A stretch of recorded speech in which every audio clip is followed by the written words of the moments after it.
ഇപ്പോൾ സോഷ്യൽ മീഡിയയിലൊക്കെ കൂടി ഒരു സാധനം ഇങ്ങനെ ഓടിക്കൊണ്ടിരിക്കുന്നുണ്ട്, നമ്മുടെ പേളിമണിയെ കുറിച്ചിട്ടാണ്.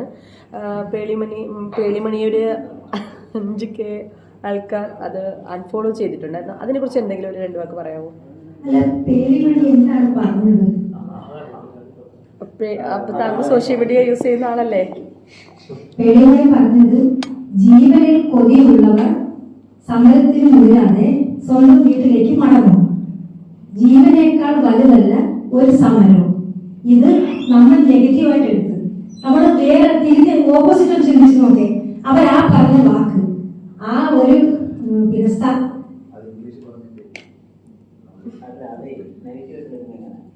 അല്ല അവര് പറഞ്ഞത് ഈ രാഷ്ട്രീയക്കാരെ അതെ അത് വാണിനാക്കി കണ്ടുപിടി. ഈ ആൾക്കാർ ഇങ്ങനെ ചെയ്യും, അവര് വാണിനാക്കി കൊടുത്താണ് അങ്ങനെ എടുക്കാറില്ല. അവരുടെ പാർട്ടിക്കാർക്ക് ഇങ്ങനെ ചെയ്യാൻ സാധ്യത ഉണ്ട്. നിങ്ങൾ അങ്ങനെ പോയത് നിങ്ങളുടെ ജീവിതം എന്തൊക്കെ വരുന്നത്, നിങ്ങൾ നിങ്ങളുടെ വീട്ടിൽ പോകും അങ്ങനെ എടുക്കാതെ അത് നെഗറ്റീവ് തന്നെയാണ് അവർ പറഞ്ഞത്. ജീവനിൽ കൊതിയുള്ളവർ വീട്ടിൽ കൂടാതല്ലേ പറഞ്ഞത്. അങ്ങനെയാണെങ്കിൽ മഹാത്മാഗാന്ധി വീട്ടിൽ പോയിരിക്കട്ടെ. മഹാത്മാഗാന്ധി ജീവൻ കളഞ്ഞിട്ടല്ലോ സ്വാതന്ത്ര്യം വാങ്ങി തന്നത്. അല്ല എത്രയോ ആൾക്കാരുടെ ജീവൻ നഷ്ടപ്പെട്ടു. അതെ, ആ വ്യക്തിനെ മാത്രം പറയുന്നതിൽ കാര്യമില്ല. കാരണം നമുക്ക് നമ്മുടെ മക്കളോടാ പറയുന്നെങ്കിൽ ഇതേപോലെ തന്നെ ആയിരിക്കും, പേളിമാണി പറഞ്ഞ പോലെ തന്നെ ആയിരിക്കും സംസാരിച്ചിട്ടുണ്ടാവുക. നമ്മുടെ മക്കളോടാണ് നമ്മൾ പറയുന്നതെങ്കിൽ ആ ഒരു സെൻസിലെടുക്കുകയാണെങ്കിൽ ആ രീതിയിൽ പോവാം. പക്ഷെ ഇന്നത്തെ സമൂഹത്തിൽ ഈ പറഞ്ഞ പോലെ ആ ഒരു ഒഴിവായി മാറുന്ന, പേടിച്ചു മാറുന്ന എവിടെയൊന്നും ഒന്നും എത്തില്ല. ശരിക്കും 2 ഭാഗമുണ്ട്. അതുകൊണ്ട് അല്ല, നമ്മളെ ആ ഒരു സൈഡ് ഉണ്ടെന്ന് പറഞ്ഞാ ആ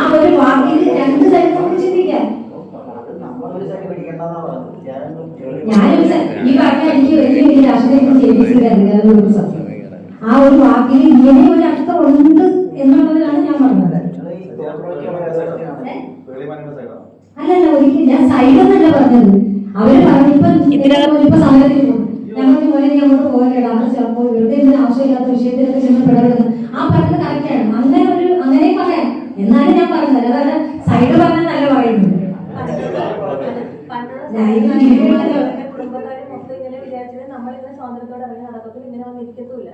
അത് ഇപ്പൊ തന്നെയാണ് ഒരു കാര്യം. സത്യം തന്നെയാണ്. ഇപ്പൊ ഇത്ര കൊച്ചുങ്ങൾ, എത്ര കുടുംബത്തിൽ, എത്ര അമ്മയ്ക്കും അച്ഛനും കുഞ്ഞുങ്ങൾ നഷ്ടമായി. നമ്മൾ ആ നഷ്ടപ്പെട്ട കുഞ്ഞിന്റെ അമ്മയുടെ സ്ഥാനത്ത് നമ്മൾ ചിന്തിക്കുമ്പോൾ എങ്ങനെ നമ്മുടെ മനസ്സിൽ പകർന്നു.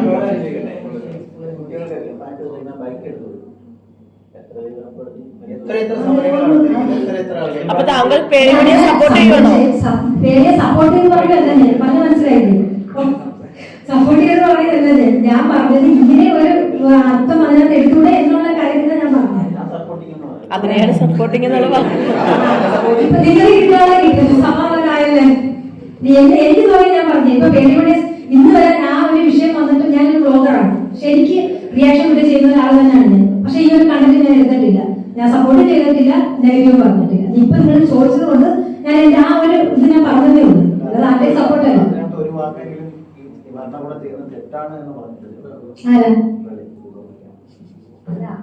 അവരെ ആ വീഡിയോ ഒന്നും കാണാറൊന്നുമില്ല.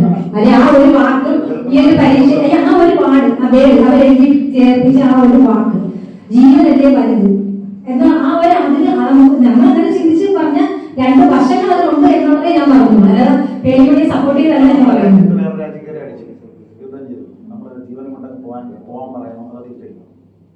ജീവനിൽ കൊതിയില്ലാത്തതിന് തിരിച്ചിട്ടു.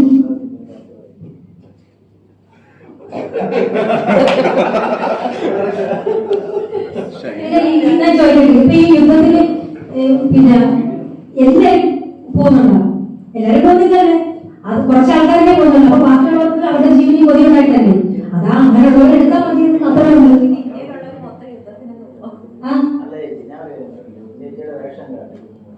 മഞ്ഞല്ല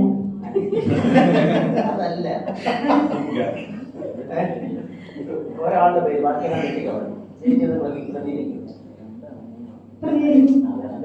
അത് വെട്ടിക്കളഞ്ഞാണ്.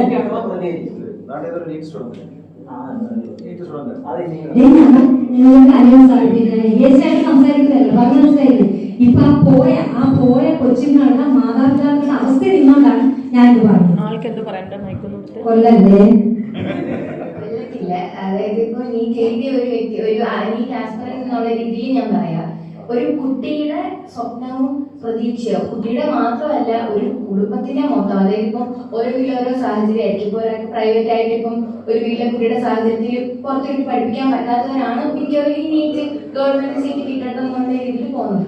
അപ്പൊ ഒരു കുട്ടിയുടെ അത്രയും നാളത്തെ കഷ്ടപ്പാട്, ഇപ്പൊ നീറ്റ് എന്നാലും പറയല്ല, അത്രയും വലിയൊരു ഓൾ ഇന്ത്യ ലെവൽ എക്സാമാണ്, അത് പഠിച്ച് കിട്ടുക എന്ന് പറയുന്നത് ചെറിയൊരു കാര്യമല്ല അല്ലേ? അപ്പൊ അതിൽ ഇത്രയും വലിയൊരു കള്ളം കാണിക്കാന്ന് പറയുമ്പോൾ നമ്മൾ ഉറപ്പായിട്ട് കുട്ടികളുടെ കൂടെ അല്ലേ നിൽക്കേണ്ടത് അല്ലേ? തെറ്റിന്റെ ഭാഗത്താണോ നിൽക്കേണ്ടത്? നമ്മള് കുട്ടികളുടെ കൂടെ നിൽക്കേണ്ടത്. അവരുടെ നിഷ്കളങ്കത, അവരുടെ സ്വപ്നം, അവരുടെ പ്രതീക്ഷയാണ് നമ്മൾ കൂടെ നിൽക്കേണ്ടത്.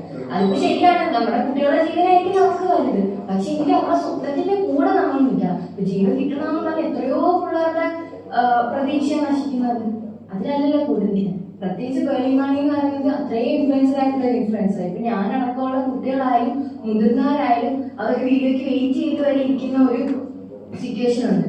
പക്ഷെ അത്രയും വലിയൊരു വ്യക്തി, ചിലപ്പോ പുള്ളിക്കാർക്ക് ആ ഒരു മീനിലല്ലായിരിക്കാം പറഞ്ഞത്, പക്ഷെ നമ്മള് എല്ലാവരും ആ ഒരു ഇതിലാണ് കണ്ടേക്കുന്നത് അല്ലേ? താങ്കൾ അവരെ അൺഫോളോ ചെയ്തോ?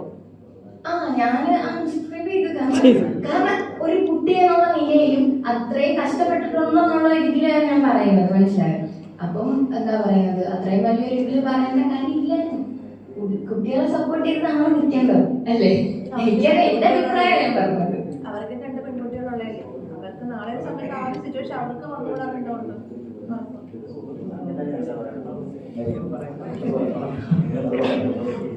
പേരുമണി സോറി, എല്ലാവരും ക്ഷമ പറഞ്ഞിട്ടുണ്ട്. പിന്നെ ഒരു വിഷയത്തിനകത്ത് വെച്ചറിയേണ്ട കാര്യമുണ്ടോ? അവര് തെറ്റ് സമ്മതിച്ച് അത് ഉദ്ദേശിച്ചി എല്ലാവരും എടുത്ത രീതി, അതാണ് പ്രശ്നം. ഞാൻ ഫോളോ ചെയ്തിട്ടില്ല, ഫോളോ ചെയ്തിട്ടില്ല.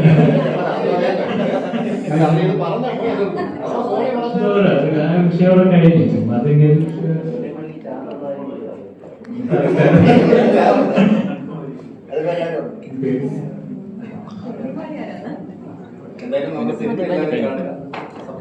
അപ്പൊ എന്തായാലും നമ്മുടെ കരിമ്പടം വലിയൊരു വിജയത്തിലേക്ക് ആവട്ടെ.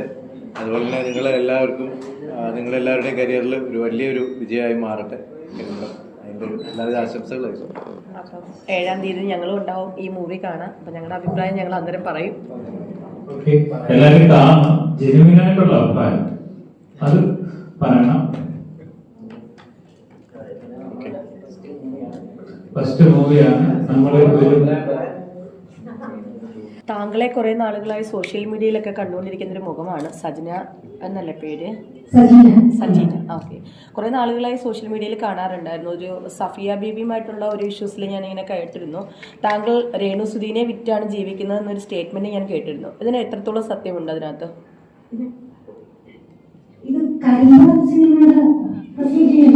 അതെ അതെ.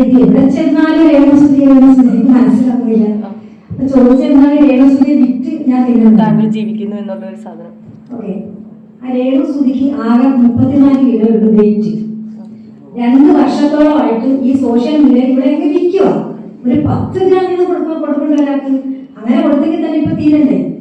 ഈ അസുഖം കൂടെ വന്നുകൊണ്ട് അതിൽ നിന്ന് കുറച്ച് കുറഞ്ഞിട്ടുണ്ട്. ഓക്കെ, അപ്പൊ താങ്കൾ എത്ര കിലോ മേടിച്ചിട്ടുണ്ട്? ഇത് താങ്കൾക്ക് വേണ്ടി മാത്രമുള്ള ഒരു ആൻസർ അല്ല. ഈ വിറ്റ് തിരുന്നു പറഞ്ഞവർക്ക് എല്ലാവർക്കും വേണ്ടിയിട്ടുള്ളതാണ്. ആ വിറ്റ് തിന്നുക എന്ന് പറയുന്നത് എന്താണെന്ന് എനിക്ക് ഒരിക്കലും മനസ്സിലായില്ല. ഞാൻ ഒരു 1.5 വർഷം 2 വർഷത്തോളമായി രേണുസുധിയെ കണ്ടുകൊണ്ടിരിക്കുന്നത്. അന്ന് മുതൽ ഈ നിമിഷം വരെ ഒരു ഫ്രണ്ടായിട്ടാണ് ഞാൻ അവിടെ കണ്ടിരിക്കുന്നത്.